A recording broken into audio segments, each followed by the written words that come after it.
Boston, July 31, 1701. Imagine standing in a crowd of 4,000 to 5,000 people, nearly the entire population of the town. You've traveled hours to be here. Street vendors hawk food and alcohol. Pickpockets work the distracted masses.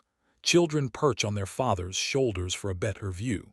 Everyone's gaze fixed on one sight, a gallows, and the woman who will soon hang from it. Her name was Esther Rodgers, a 21-year-old domestic servant convicted of infanticide. But before she dies, ministers will preach lengthy sermons about sin and salvation. Rodgers herself will confess publicly, asking God's forgiveness and warning the crowd not to follow her path. She'll walk voluntarily to the gallows, declining the cart traditionally offered to condemned prisoners, displaying the spiritual transformation authorities so desperately want to showcase. Then the noose, the drop, the struggle, the death, and the crowd. They won't turn away in horror. They'll watch intently, some weeping, others stone-faced, many taking notes to share the spectacle with those who couldn't attend. Was this justice? Or was it something else entirely? A theater of death where religion, social control, and morbid entertainment collided in ways we can barely comprehend today. To understand public executions in early America, we must first grasp their European origins and the complex purposes they served. Public executions weren't new to the New World. They were ancient rituals transplanted from England, where hangings at Tyburn, near modern-day Marble Arch in London, routinely drew crowds of 5,000 to 100,000 spectators, depending on the notoriety of the condemned. From the first recorded execution in the English-American colonies, Captain George Kendall at Jamestown in 1608, until well into the 19th century, executions were deliberately, systematically public. This wasn't accidental or barbaric carelessness. It was calculated policy. Authorities believed that witnessing death would deter crime, reinforce social order, and demonstrate the power of law and God. The first permanent English settlements brought with them the Bloody Code, English laws that by the 18th century made over 200 offenses punishable by death, including relatively minor crimes like pickpocketing or stealing livestock. While colonial America never quite matched this severity, capital punishment remained common for a range of offenses: murder, rape, piracy, burglary, arson, horse theft, counterfeiting, slave rebellion, and in Puritan New England, religious crimes like blasphemy, adultery, and witchcraft. Colonial authorities assigned public executions several crucial functions. The primary stated justification was prevention. Officials believed that watching a criminal hang would terrify potential lawbreakers into obedience. As historian Gabriel Gottlieb notes, civil and religious authorities used the high drama of the gallows to build community cohesion and maintain social order. In an era when religion permeated every aspect of life, executions weren't merely legal proceedings, they were spiritual events. Particularly in Puritan New England, the condemned were viewed as sinners whose crimes offended both human law and divine will. The execution became an opportunity for communal religious instruction and the condemned's potential redemption. Public executions reinforced hierarchies of power. They demonstrated that authorities, whether royal governors, colonial magistrates, or local judges, had ultimate power over life and death. The spectacle reminded common people of their subordinate position and the consequences of challenging authority. Executions functioned as communal events that brought scattered populations together. In an era before mass media, public hangings were among the few occasions when entire communities gathered to witness a shared experience. A typical colonial execution followed predictable patterns. Weeks before, the condemned would be held in local jails, often visited by ministers who worked to secure a confession and conversion. The execution itself became an elaborate, choreographed event. The day would often begin with a lengthy church service featuring an execution sermon, a specific genre of religious literature that used the condemned as a cautionary example. Ministers like Cotton Mather and his father Increase Mather in Massachusetts became famous for these sermons, which they published and distributed widely, creating what historian Wayne Minnick estimated as crowds of up to 12,000 people for major executions. The condemned would then process to the gallows, sometimes on foot, sometimes in a cart, accompanied by ministers, officials, and often a massive crowd. At the gallows, the condemned was expected to make a public confession, acknowledge guilt, warn others against sin, and demonstrate spiritual repentance. This dying speech was crucial. Authorities desperately wanted the condemned to validate the justice of their execution. Finally came the hanging itself. Unlike later, humane, drop hanging that broke the neck instantly, colonial hangings typically involved short drops that caused death by strangulation over several agonizing minutes. Execution practices varied across colonies. Puritan New England emphasized religious dimensions most strongly, with elaborate execution sermons and spiritual preparation. Southern colonies, with their Anglican establishments and plantation economies, conducted executions with less religious theater but equal public participation. Enslaved people faced particularly harsh treatment. They could be executed for crimes that would earn white people lesser punishments, and their executions often served explicitly racial purposes, terrorizing slave populations into submission. The frequency of executions also varied. During the colonial period, 1607–1776, the total number of executions remained relatively modest. Historian Gottlieb estimates perhaps a few hundred, but they spiked during periods of social stress like wars, slave rebellions, or perceived crime waves. What remained constant across all colonies was the public nature of these deaths and the multiple, often contradictory purposes they served. Deterrence and entertainment, justice and spectacle, religious redemption and social control, all intertwined in ways that reveal the complexity and brutality of early American justice. The execution of Esther Rodgers on July 31, 1701, in Ipswich, Massachusetts, exemplifies the Puritan execution ritual at its most elaborate and reveals how these events functioned as both moral instruction and public spectacle. Esther Rodgers was a domestic servant, young and poor, who found herself pregnant without a husband, twice. In desperation, she killed both infants shortly after birth, hiding the bodies to conceal her shame. When authorities discovered her crimes, they arrested, tried, and condemned her to death. What makes Rodgers's case historically significant isn't the crime itself.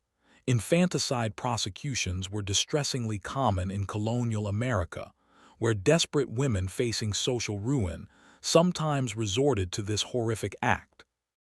What makes it remarkable is how thoroughly documented the execution was, and how perfectly it embodied Puritan ideals of spiritual redemption even in death. For weeks before her execution, ministers visited Rodgers in jail, working to secure her confession and conversion. According to published accounts, she initially resisted but eventually underwent a dramatic spiritual transformation, accepting full responsibility for her sins and embracing Christianity with fervor. This conversion was precisely what Puritan authorities hoped for. It validated their system, demonstrating that even the most hardened sinner could find salvation. On execution day, Reverend John Rodgers, no relation, preached an execution sermon titled, "Death the Certain Wages of Sin to the Impenitent." The sermon lasted hours, using Esther's case to warn against sexual immorality, the dangers of concealing sin, and the absolute necessity of accepting God's judgment. Thousands attended. Contemporary accounts suggest 4,000 to 5,000 people, a staggering number when Boston's entire population was only around 7,000. Then came Esther's procession to the gallows. Offered a cart, she declined, insisting on walking to demonstrate her willing acceptance of punishment. This detail was crucial for authorities. They wanted compliance, not resistance. A defiant condemned person undermined the entire purpose of public execution. At the gallows, Esther delivered a lengthy dying speech that was later published and widely distributed. She confessed her crimes in detail, accepted her punishment as just, warned young people, especially women, against sexual sin, and proclaimed her faith in Christ's redemption. These speeches were so important that authorities sometimes scripted them, coaching the condemned on what to say. Her last words, shouted to the crowd, were recorded. "I desire to be an example of warning to all young persons, to take heed of those things which have led me unto this untimely end." Then she was hanged. The execution of Esther Rodgers succeeded perfectly from the authorities' perspective. She validated their system, provided spiritual instruction to thousands, and died as a redeemed, if executed, Christian. Her story was published in multiple editions, becoming one of the best-selling execution accounts in colonial New England. But what did the thousands who watched take away? Some surely absorbed the moral lessons. Others simply witnessed a spectacle they'd never forget. If Esther Rodgers's execution represented Puritan ideals at their most refined, pirate executions revealed the entertainment dimension that authorities could never fully control or acknowledge. Between 1717 and 1726, 6 major pirate executions occurred in Boston, drawing the largest crowds in colonial New England history. Pirates occupied a unique position in the colonial imagination. They were genuine criminals who robbed ships and sometimes murdered, but they were also romantic outlaws who challenged authority and lived by their own codes. Their executions became massive public events that blurred all lines between justice, religion, and entertainment.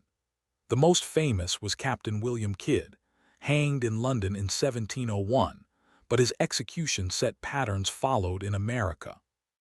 In Boston, when 6 pirates from Captain Samuel Bellamy's crew were executed in 1717, contemporary accounts describe crowds estimated at 10,000 to 15,000 people, nearly double Boston's population. People traveled days to attend, camping outside the city. Street vendors did brisk business. The executions were delayed twice to accommodate the still-arriving crowds. Cotton Mather, the famous Puritan minister, preached the execution sermon, titled Useful Remarks, an essay upon remarkables in the way of wicked men. Mather was present at numerous executions and became something of an expert in execution sermons, publishing them prolifically. His sermons followed a formula: describe the condemned's crimes in vivid, shocking detail, ostensibly to horrify listeners but actually quite sensational, explain how sin led inexorably to death, and call for spiritual reformation. But despite Mather's attempts to control the narrative, pirate executions often resisted neat moralizing. Pirates sometimes died defiantly, refusing to play the penitent sinner role authorities demanded. Some joked from the gallows, others cursed their executioners, and the crowds. They often cheered the pirates rather than condemning them, viewing them as folk heroes who challenged the British navigation laws and trade restrictions that many colonists resented. The 1726 execution of pirate William Fly exemplifies this tension. Despite Cotton Mather's vigorous attempts to secure his repentance, Fly remained defiant to the end. When Mather tried to preach to him, Fly reportedly turned his back. At the gallows, instead of delivering the expected penitent dying speech, Fly criticized the hangman's knot-tying technique. His last act was adjusting the noose himself, a final assertion of control even in death. The crowd's reaction: many laughed and cheered. They'd come for a show, and Fly delivered. Mather was horrified, lamenting in his diary that the execution had failed its deterrent purpose because Fly refused to play his assigned role. Pirate executions exposed the fundamental contradiction of public executions. Authorities wanted solemn religious instruction and deterrence, but crowds wanted excitement, drama, and entertainment. The larger the crowd, the harder to control the narrative. No discussion of colonial public executions can ignore their racial dimensions. Enslaved African Americans faced dramatically higher execution rates than white colonists, and their executions served explicitly different purposes, not just punishment or deterrence, but racial terror. Colonial laws prescribed different penalties for enslaved people versus free whites for identical crimes. In Virginia, for example, a white person convicted of robbery might face whipping or ear cropping. An enslaved person convicted of the same crime faced hanging. Rape, burglary, arson, and especially any crime suggesting slave rebellion brought swift execution. The numbers tell a stark story.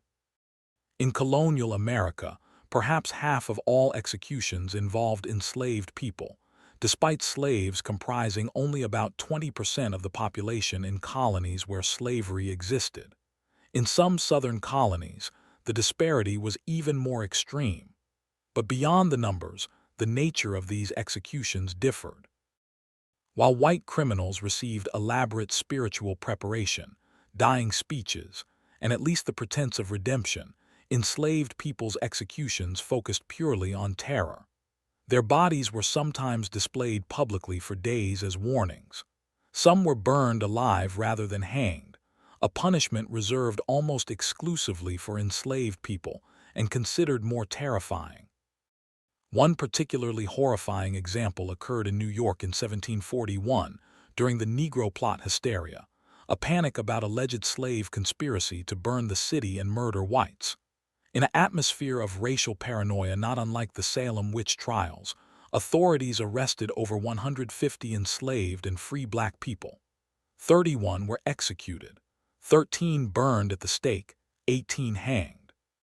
4 whites implicated in the alleged conspiracy were also hanged. Modern historians largely believe the conspiracy was imaginary, fueled by racial fear and tortured confessions. But at the time, authorities used the executions deliberately to terrorize the black population into submission. These weren't executions aimed at individual justice or even general deterrence. They were racial control through spectacle of violence. The crowds at these executions behaved differently too. White spectators at black executions often displayed open cruelty, jeering and celebrating the deaths in ways that would have been considered inappropriate at white executions. The racialized nature of the spectacle served to reinforce white solidarity and black subordination. Perhaps nothing better illustrates the contradictions of public executions than the documented crime that occurred at them. The very events designed to deter lawbreaking became magnets for criminal activity. Pickpockets worked execution crowds systematically. With thousands of people pressed together, attention focused on the gallows, pickpockets found ideal conditions. Ironically, pickpocketing was itself a capital offense under English law and many colonial codes, meaning pickpockets risked hanging for crimes they committed while watching others hang for crimes. Time magazine later noted the absurd irony. Hangings were attended by huge crowds, and since spectators were preoccupied with watching the gallows, hangings were favorite hunting grounds for pickpockets. Some pickpockets were so brazen they were caught, tried, and themselves hanged, at executions where new pickpockets plied their trade. Drunkenness was endemic at executions. Street vendors sold alcohol freely, and many spectators arrived already intoxicated. Execution days became something like violent holidays, a mix of religious solemnity, carnival atmosphere, and chaotic revelry. Ministers complained constantly that spectators were drunk, disorderly, and treating solemn occasions as entertainment. Sexual assaults were also documented in execution crowds, taking advantage of the crush of bodies and general disorder. The Massachusetts General Court repeatedly tried to impose order on execution crowds, passing laws against disorderly behavior, but enforcement was nearly impossible with crowds numbering in the thousands. This created a profound irony. Events designed to demonstrate law and order became demonstrations of disorder. Authorities wanted controlled rituals of justice. They got chaotic spectacles they couldn't fully manage. The deterrent message was lost in the noise, alcohol, and excitement of a crowd that treated executions like sporting events or festivals. Public executions shaped colonial American society in profound and often contradictory ways that reveal fundamental tensions in how communities understood justice, morality, and public order. Despite authorities' insistence that public executions deterred crime, evidence suggests they achieved precisely the opposite. Crime during executions, pickpocketing, drunkenness, assault, demonstrated that witnessing death didn't magically transform people into law-abiding citizens. In fact, some historians argue that the carnival atmosphere surrounding executions normalized violence and death, making society more brutal rather than more orderly. By the late 18th century, reformers increasingly questioned the deterrent value of public execution. Benjamin Rush, a signer of the Declaration of Independence and pioneering opponent of capital punishment, argued in 1787 that public executions excite sympathy for criminals rather than horror at their crimes. He noted that if deterrence worked, we would have no crime, for we've been hanging criminals for centuries. Authorities wanted public executions to be solemn religious and civic rituals demonstrating the majesty of law and God. What they got was often closer to mob scenes, disorderly, carnivalesque, and increasingly secular. The larger the crowd, the less control officials had over the message and atmosphere. This created a fundamental problem. The publicity that was supposed to maximize deterrence also maximized the entertainment aspect that undermined the moral message. Authorities found themselves trapped. If executions were public, they became spectacles. If they were private, they lost deterrent value. This contradiction would eventually doom public execution. Public executions reinforced social hierarchies in multiple ways. The condemned were overwhelmingly poor. Wealthy criminals could often afford better lawyers, bribes, or simply fled. The front row positions at executions went to elites, while common people pushed and shoved for views. The condemned themselves were put on display like specimens, their bodies serving as lessons for the living. Yet executions also contained subversive potential.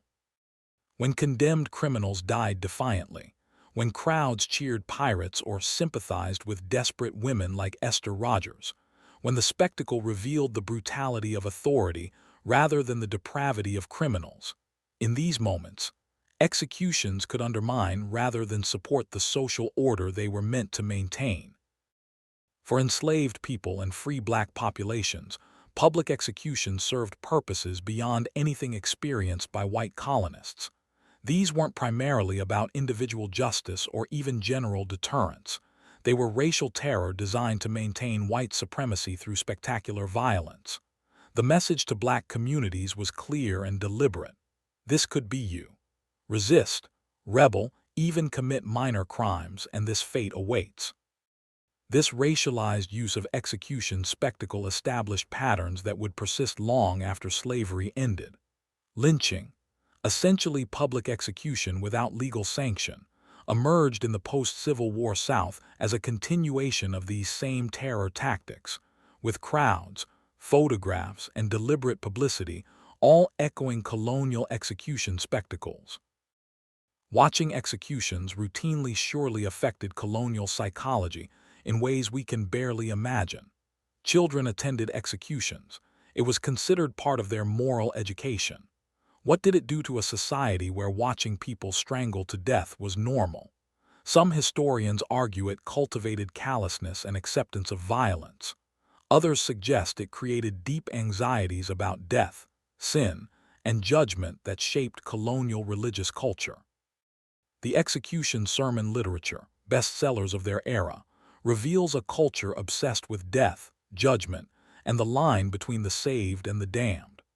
Perhaps watching executions regularly kept these ultimate questions vivid in ways modern society, with its sanitized, hidden executions, cannot replicate. The journey from colonial public executions to modern America's private, medicalized death penalty reveals dramatic shifts in how we think about punishment, spectacle, and the relationship between justice and public observation. Public executions in America declined gradually through the 19th century and ended officially in 1936, with the hanging of Rainey Bethia in Owensboro, Kentucky.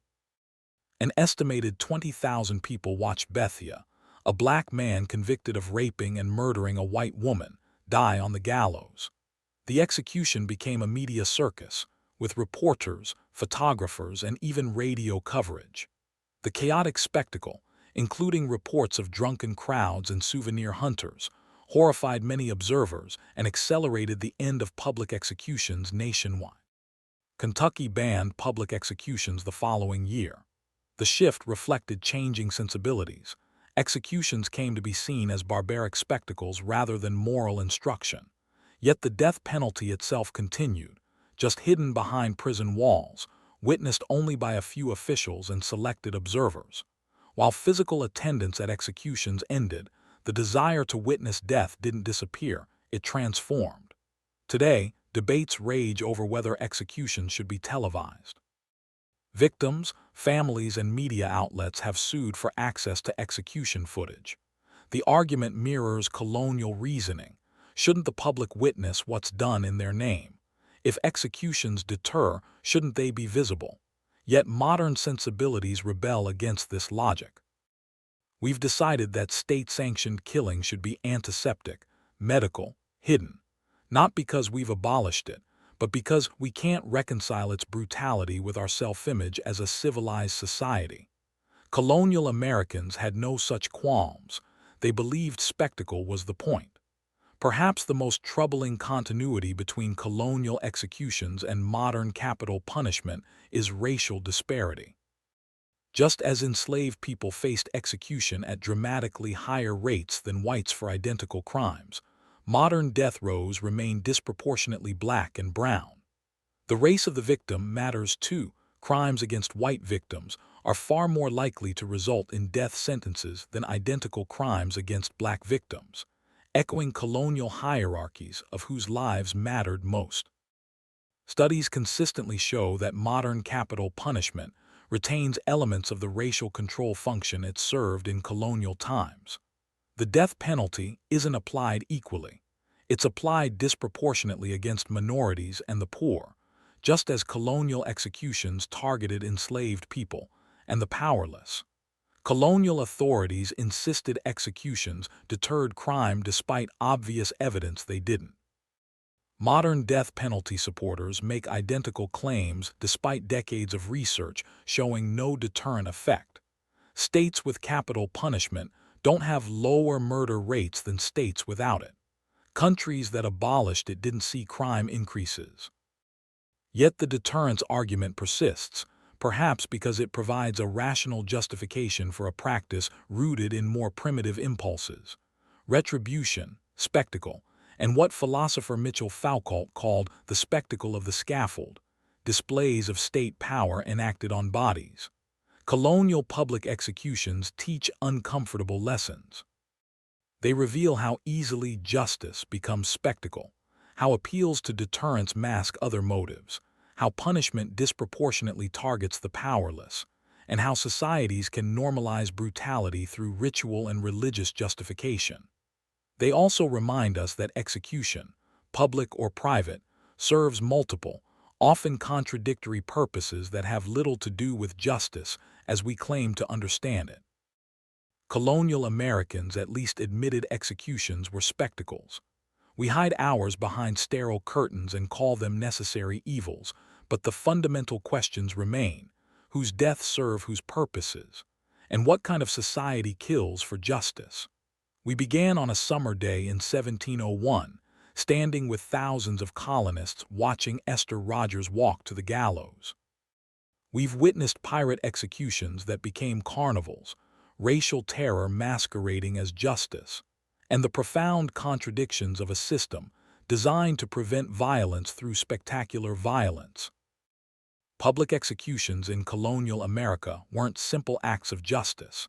They were complex social rituals that attempted to serve multiple masters: deterrence and entertainment, spiritual redemption and social control, communal bonding and racial terror. They succeeded at some of these goals while failing spectacularly at others. The authorities who staged these events genuinely believed they were maintaining order, instructing the public in morality, and preventing crime. Yet execution days often descended into drunken chaos where more crimes occurred than were prevented. They wanted solemn religious rituals, but got carnival atmospheres they couldn't control. They sought validation of their authority, but sometimes witnessed defiant criminals who became folk heroes. They justified racial terror as necessary social order, revealing the brutal foundations of colonial slavery. Most tellingly, they insisted that watching people die would make society better, more moral, more law-abiding, more godly. Instead, it may have simply made society more comfortable with violence and death, normalizing brutality through repetition and religious justification. The journey from public to private execution reflects a shift in sensibility more than substance. We still execute people. We've just decided we'd rather not watch, that the spectacle itself is barbaric even if the killing is. Colonial Americans were at least honest about the theater of death. We pretend our sanitized, medicalized executions behind prison walls are somehow more civilized. Yet the uncomfortable continuities persist.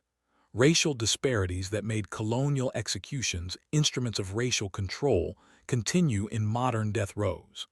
The deterrence arguments that rang hollow in Cotton Mather's sermons still dominate modern death penalty debates despite equal lack of evidence. The powerless still face capital punishment far more than the powerful. And beneath all our modern justifications lurk the same primitive impulses that drew colonial crowds to executions: retribution, spectacle, and the desire to witness death.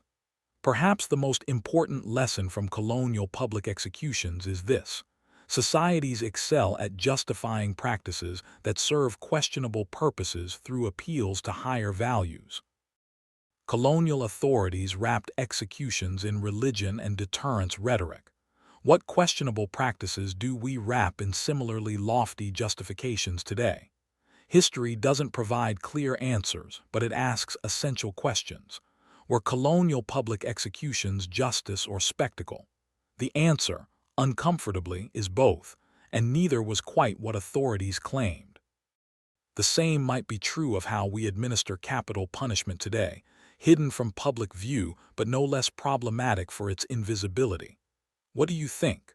Would making modern executions public change your views on capital punishment?